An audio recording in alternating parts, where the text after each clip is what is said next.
Abduction, Chapter 37, Part 2. The safe house was probably used as a temporary holding spot for the captives. When their captors would move them would depend on the conditions in the building, and they probably didn't walk them out the front door. Or maybe they did. I would never know, and didn't want to know. I was just there for one thing: Echo. When the elevator stopped and the door opened, I realized we would not get the door to the room open without Valerie bashing it in. "How are we going to get into the room?" I asked. "I was thinking the same thing," replied John. "Let's see if the door is unlocked. We got lucky at the castle, so maybe our alien helpers have arranged that the door is unlocked as well." I don't know if John was joking, but I did get a chuckle out of his comments. "We've been damn lucky so far," I said. John and I stepped out of the elevator and could hear music coming from down the hall. I wondered if its playing were more of a psychological effect for the captives than to disguise any noise they would make. The vibes I felt at the castle during Natasha's rescue were not the same as here. I was confident there, but something didn't feel right. I had to brush the feeling off and consider I was in an apartment building where anyone could walk out of any of the doors on the floor, whereas at the castle that possibility was not there. John was braver and tried the door handle. He looked surprised when it turned and gently started to push the door open. I knew we were in trouble when the door started opening on its own. A young man dressed in an Adidas tracksuit was on the other side of the door with a handgun. He waved at us and said something in Russian, but John and I knew the meaning of what he was saying by the movement of his gun. That was all the interpretation we needed. I got a good look at the dark-haired man as I entered the room of the apartment. I felt like I had seen him before while visiting one of the interviewees' homes Echo and I visited. The man looked very much like Ilya, and probably the one I kept seeing over and over again following me. "Good to see you, Richard," said Masha Ivanovna. "I see you brought a friend I have not met." John looked at me. I knew what he wanted to do: take on the tracksuit boy with a gun.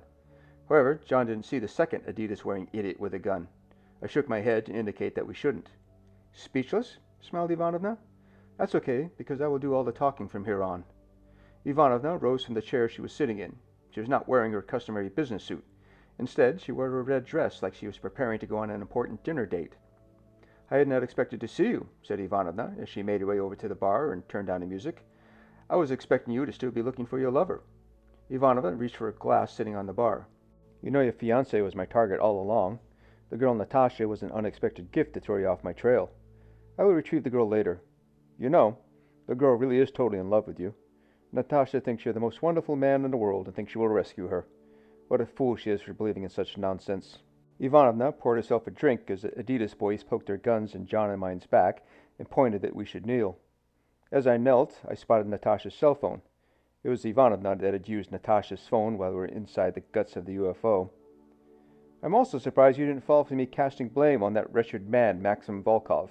"The police still suspect him in the killing of Ilya," said Ivanovna. "No matter. It was enough to get your fiancée to come see me again. She will fetch a good price on the black market. Pretty American girls are a hot commodity in Arab countries right now." "What are you planning to do with my friend and me?" I asked, trying to conceal my anger of the audacity of Ivanovna selling girls as sex slaves. Ivanovna took a sip from her glass of whiskey. "Since your visit was unexpected, I'm not sure. I could traffic you, but I don't think there's a market for men in their mid to upper 20s. If not, I will just kill you." I figured that much and confirmed John and I had to break out of the situation, especially considering our fate was more likely going to be death. I needed to stall and hope for a miracle. "Can I see Echo one more time before you kill us?" I requested. Ivanovna smiled with a slight curl of her lips. "Why not?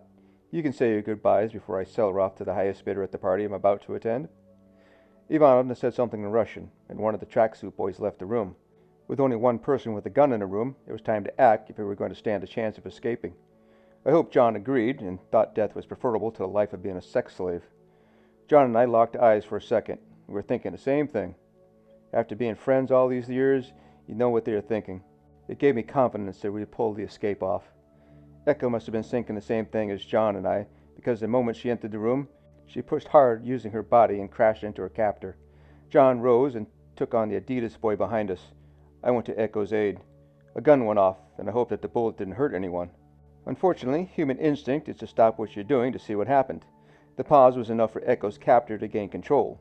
He placed his gun to Echo's temple and grabbed her from behind. Fortunate for us, I didn't stop, and my forward momentum was still going forward when the gun went off, and I crashed into Echo and her captor.